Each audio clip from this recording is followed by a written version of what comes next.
राधे राधे प्यारे भक्तों, जय श्री हरि, जय माँ लक्ष्मी, जय हो तुलसी मैया। प्यारे भक्तों, आज हम लोग सुनेंगे तुलसी मैया की कथा। कहा जाता है कि जब एकादशी का व्रत रखें तो उस दिन पूजा जब भगवान विष्णु की करे तो उसमें तुलसी दल अवश्य चढ़ाएं। बिना तुलसी दल चढ़ाए भगवान विष्णु पूजा स्वीकार नहीं करते हैं। और एकादशी के दिन माँ तुलसी की पूजा नहीं की जाती है, बस एक दीपक जलाकर उनकी पूजा की जाती है। और वही द्वादशी के दिन माँ तुलसी का विधि विधान से पूजा करें और तुलसी माँ की कथा सुने। बिना तुलसी माँ के पूजा और कथा के बिना एकादशी का व्रत अधूरा माना जाता है। तो आज हम लोग मुच्छदा एकादशी द्वादशी पारण के दिन सुनते हैं तुलसी माता की कथा। प्रेम से बोलिए तुलसी मैया की जय हो। एक बार शिव ने अपने तेज को समुद्र में फेंक दिया था। उससे एक महातेजस्वी बालक ने जन्म लिया। वह बालक आगे चलकर जलंधर के नाम से प्राक्रमिक दैत्य राजा बना। उसकी राजधानी का नाम जलंधर नगरी था। दैत्यराज काल नमी की कन्या वृंदा का विवाह जलंधर से हुआ। जलंधर महाराक्षस था। अपनी सत्ता के मध्य में चोर उसने माता लक्ष्मी को पाने की कामना से युद्ध किया, परंतु समुद्र से उत्पन्न होने के कारण माता लक्ष्मी ने उसे अपने भाई के रूप में स्वीकार की। वहां से पराजित होकर वह देवी पार्वती को पाने की लालसा से कैलाश पर्वत पर गया। भगवान देव भगवान विष्णु यानी कि भगवान शिव का ही रूप धारण कर माता पार्वती के समीप गया, परंतु मां ने अपने योग्य बल से उसे तुरंत पहचान लिया तथा वहां से अंतर ध्यान हो गया। देवी पार्वती ने क्रोध होकर सारा वृत्तांत भगवान विष्णु को सुनाया। जलंधर की पत्नी वृंदा अत्यंत पतिव्रता स्त्री थी। उसी के पतिव्रता धर्म की शक्ति से जलंधर ना तो मारा जाता था और ना ही पराजित होता था। इसलिए जलंधर का नाश करने के लिए वृंदा के पतिव्रता धर्म को भंग करना बहुत आवश्यक था। इसी कारण भगवान विष्णु ऋषि का वेश धारण कर वन में जा पहुंचे।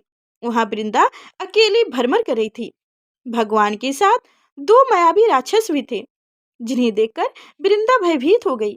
ऋषि ने वृंदा के सामने पल में दोनों को भस्म कर दिया। उनकी शक्ति देखकर वृंदा ने कैलाश पर्वत पर महादेव के साथ युद्ध कर रहे अपने पति जलंधर के बारे में पूछा। ऋषि ने अपनी माया जाल से दो बानर प्रकट किए। एक वानर के हाथ में जलंधर का सिर था तथा दूसरे के हाथ में धर। अपने पति का यह दशा देखकर वृंदा मूर्छित होकर गिर पड़ी। होश में आने पर उन्होंने ऋषि रूपी भगवान से विनती की कि वह उनके पति को जीवित करें। भगवान ने अपनी माया से पुनः जलंधर का सिर धड़ से जोड़ दिए। तुरंत स्वयं भी वह उसी शरीर में प्रवेश कर गए। वृंदा को इस छल का तनिक भावी आभास नहीं हुआ। जलंधर बने भगवान के साथ वृंदा पतिव्रता का व्यवहार करने लगी, जिससे उनका सतीत्व भंग हो गया। ऐसा होते ही वृंदा का पति जलंधर युद्ध में हार गया। इसी सारी लीला का जब वृंदा को पता चला तो उसने क्रोध होकर भगवान विष्णु को हृदयहीन शील होने का श्राप दे दिया। अपने भक्त के श्राप को भगवान विष्णु ने स्वीकार किया और शालिग्राम पत्थर बन गए। सृष्टि के पालनकर्ता के पत्थर बन जाने से ब्रह्मांड में अतुलनीय ही परेशानी विपत्ति ही स्थित हो गई। यह देखकर सभी देवी देवता ने वृंदा से प्रार्थना की वह भगवान विष्णु को श्राप से मुक्त कर दे। वृंदा ने भगवान विष्णु को श्राप मुक्त कर दिया, स्वयं भस्म हो गई। जहाँ भस्म वृंदा हुई थी वहां तुलसी का पौधा उगा। भगवान विष्णु ने वृंदा से कहा, हे वृंदा, तुम अपने सतीत्व के कारण मुझे लक्ष्मी से भी अधिक प्रिय हो गई हो। अब तुम तुलसी के रूप में सदा मेरे साथ रहोगी। तब से हर साल कार्तिक महीने के देव उठनी एकादशी का दिन तुलसी विवाह के रूप में मनाया जाता है। जो मनुष्य भी मेरे शालिग्राम रूप के साथ तुलसी का विवाह करेंगे उसे इस लोक और परलोक में विपुल यश प्राप्त होगा, ऐसा भगवान विष्णु कहे। तभी से माँ तुलसी और शालिग्राम की विवाह की जाती है। जिस घर में तुलसी होता है वहां यम के दूत भी असमय नहीं जा सकते। मौत के समय जिनके प्राण मंजरी सहित तुलसी का गंगा जल मुख में रखकर निगल जाते हैं, वह पापों से मुक्त होकर बैकुंठ धाम को प्राप्त होते हैं। जो मानुष तुलसी आंवले की छाव में अपने पितरों का श्रद्धा करता है, उनके पितृ मोक्ष को प्राप्त हो जाते हैं। जय श्री हरि, जय माँ लक्ष्मी, जय हो तुलसी मैया। प्यारे भक्तों, एक और कथा आप सभी को तुलसी मैया जी की सुनाने जा रही हूँ। कन्या की भक्ति है, ध्यान पूर्वक सुनिएगा। एक कन्या थी। जब वह थोड़ी बड़ी हुई और उसको समझ आने लगा, तब से ही वह तुलसी माता जी की पूजा करने लगी। उनके प्रतिदिन का नियम था कि तुलसी माता जी का पूजन करने के बाद ही खाना खाती थी। जब वह कन्या शादी के लायक हुई, तब उनके माता पिता ने उनकी शादी करा दी। कन्या को उनके माता पिता ने दहेज में भी एक तुलसी का गमला दिया। ससुराल में वह प्रतिदिन सवेरे उठती ही पूजा करती, फिर उसके बाद ही खाना खाने बैठती थी। उसकी दो जेठानियां थी। वो दोनों उनका मजाक उड़ाती थी कि बड़ी नियम धर्म वाली बनती है। उन दोनों को उससे बहुत ईर्ष्या होती थी, इसलिए वो दोनों तुलसी जी का गमला जी छोड़ देती, कहीं भी छुपा देती। वह कन्या बड़ी मुश्किलों से गमला ढूंढ कर लाती, अच्छे से पूजा करती और फिर खाना खाती। वह गमला ढूंढ कर ले आती तो एक दिन तो उसके जेठानिया ने क्या करा कि गमला ही दूर फेंक दिया। कन्या ने खूब ढूंढा, पर उसे गमला नहीं मिला। वह बहुत ही परेशान हो गई। उस दिन तो उसने खाना भी नहीं खाया। उसका नियम जो था, उस कन्या की सच्ची भक्ति देखकर तुलसी माता उससे बहुत प्रसन्न हो गई और उनके कमरे में तुलसी माता का गमला प्रकट हो गया। अगले दिन सुबह जब वह उठी तो क्या देखती है कि उनके खाट के चारों कोनों पर तुलसी माँ का गमला आ गया है। यह देखकर वह तो बहुत प्रसन्न हो गई कि अब मेरी तुलसी माता को कोई चुरा नहीं सकेगा। पूजन करने के लिए भी कहीं और जाना नहीं पड़ेगा और कोई भी मेरी तुलसी माता को फेंक भी नहीं सकेगा। वह जो जल्दी से उठकर स्नान करती है और तुलसी माता की पूजन कर लेती है। जब वह खाना खाने बैठती तो उसकी जेठानियां मजाक करने लगी कि लो, देवरानी का नियम धर्म पूरा हो गया। उससे पूछती है कि तुलसी जी का पूजा कर ली क्या? देवरानी धीरे से बोलती है, हाँ कर ली। जेठानियां बोलती है, कहाँ से कर ली पूजा? गमला तो मैं फेंक दिया था। देवरानी कहती है कि देख लो, मेरे कमरे में खाट पर तुलसी जी का पेड़ लगा है। जेठानियां बहुत शर्मिंदगी हुई और बोली कि देवरानी, तेरी भक्ति सच्ची है, हमने तुझे बहुत परेशान किया, हमें माफ कर दो। देवरानी, मुझे माफ कर दो। उसके बाद देवरानी उन्हें माफ कर दिया। जय हो तुलसी मैया। हम भी तुलसी माँ जी से यही प्रार्थना करते हैं कि हे तुलसी माता, जैसे कृपा आपने देवरानी पर करी, वैसे हम सब पर भी करना। प्यारे भक्तों, तुलसी माँ जी की एक और कथा है, भाग्यवती बुढ़िया की। एक बुढ़िया थी, उनको तुलसी पूजा करने का नित्य का नियम था। वह प्रतिदिन खाना खाने से पहले पूजा करती थी और उनके बाद खाना खाती थी। वह तुलसी माता से प्रतिदिन प्रार्थना करती थी कि हे तुलसी माता, खाने के लिए खीर का भोजन देना, पाट पीताम्बर का वेश देना, योगियों जैसे मोती देना, स्वर्ग का वास देना, राम लक्ष्मण की कंधा देना, सीता जी का चाल चलन देना। ये सुनकर तुलसी जी सूखे सूखे रह रही थी। राम लक्ष्मण उधर से निकल ही रहे थे तो उन्होंने पूछा तुलसी जी से कि आप क्यों सूखी सूखी रह रही हो?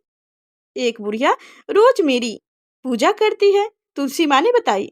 एक बुढ़िया रोज मेरी पूजा करती है और वह मुझसे खाने का लड्डू मांगती है, खेलने को भाई मांगती है, खीर का भोजन मांगती है, पाट पीताम्बर का वेश मांगती है, आपकी कंधा मांगती है, सीता जी का चाल चलन मांगती है, स्वर्ग का वास मांगती है, योगियों से मोती मांगती है।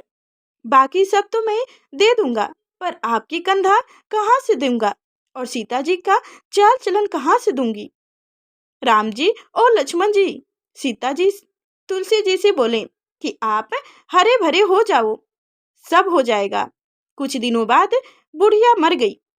लोग इकट्ठे होने लगे, क्यों ले जाने के लिए तैयारी करने लगे। उठने लगी तो उठाने लगे सभी लोग, तो वह इतनी भारी हो गई कि उनको लोग उठा नहीं पाए, उनको हिला भी नहीं पा रहे थे। लोग कहने लगे कि बुढ़िया इतनी भारी कैसे हो गई? वो तो देव दर्शन सब करती थी, क्या वह कोई जादू टोना करती थी क्या, जो ऐसी भारी हो गई? इतने में राम लक्ष्मण और सीता जी आए। सीता जी ने चाल चलन किया और राम लक्ष्मण ने कंधा दिया और बुढ़िया तो सदैव बैकुंठ को चली गई। जय हो तुलसी मैया। हम भी तुलसी माँ जी से यही प्रार्थना करते हैं कि हे तुलसी महारानी, जैसे उस बुढ़िया को वास दी वैसे ही सबको वास दे, सबको बैकुंठ धाम दे। जय हो तुलसी मैया। प्यारे भक्तों, एक और कथा है ब्राह्मण की 7वीं बेटी। एक ब्राह्मण था, वह प्रतिदिन मंदिर जाता था। वह प्रतिदिन तुलसी माता की पूजा किया करता था।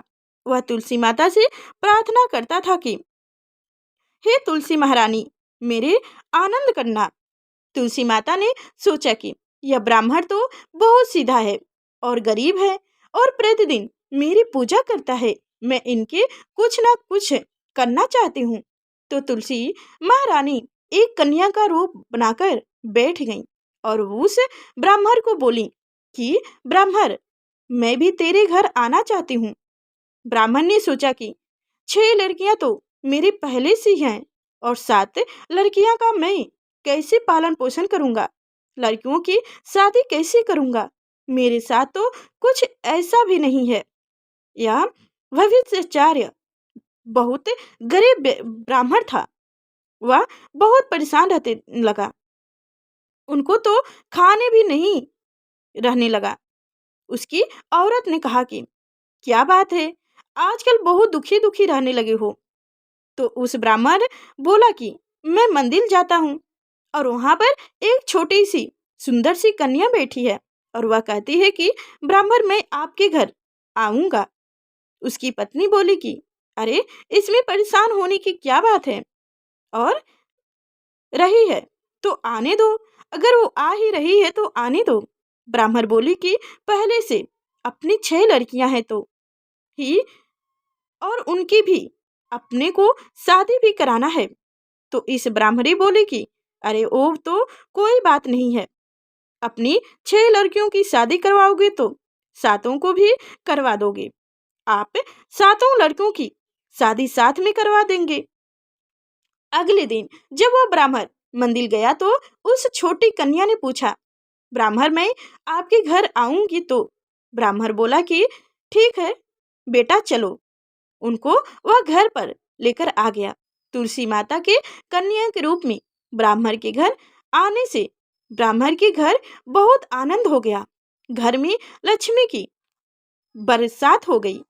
जब ब्राह्मण 7वीं कन्या की शादी के लिए वह ढूंढने जाने लगा तो उस छोटी कन्या ने कहा कि मेरे तो शालिग्राम जी के मंदिर में जाकर शालिग्राम जी को बुलाना की बारात लेकर आए और मेरी 6 बहनों के लिए तुम्हारी इच्छा से वन ढूंढ लेना, उनकी इच्छा से वन ढूंढ लेना और मेरे लिए वही मंदिर से शालिग्राम जी को बता देना कि वो मेरे लिए बरात लेकर आए।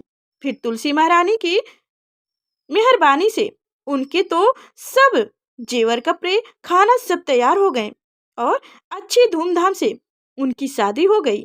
और उस ब्राह्मण के तुलसी माता टुटुम मन, उनको बहुत सारे आशीर्वाद और घर धन दौलत, सारी बेटियां अच्छे से हो गई, सब अच्छा कुशल मंगल हो गया। जय हो तुलसी माता। हम भी तुलसी माता जी से यही प्रार्थना करते हैं कि हे तुलसी माता, जैसे आप ब्राह्मण पर खूब सारे धन बरसाएं, बस वैसे ही हम पर भी होना, और जैसे आनंद ब्राह्मण कर वैसे हम सबको करना। जय माँ तुलसी। प्यारे भक्तों, ये थी तुलसी माता की कथा। अगर आपको जरा से भी अच्छी लगी तो लाइक कर चैनल को सब्सक्राइब कर लीजिए और साथ में बेल आइकन की घंटी दबा दीजिए ताकि आगे जो मैं ऐसी व्रत कथा लेकर आऊँ तो सबसे पहले आप तक नोटिफिकेशन पहुँचे। और कमेंट में जय हो तुलसी मैया लिखना ना भूलिएगा और ज़्यादा से ज़्यादा लोगों के पास शेयर कीजिएगा।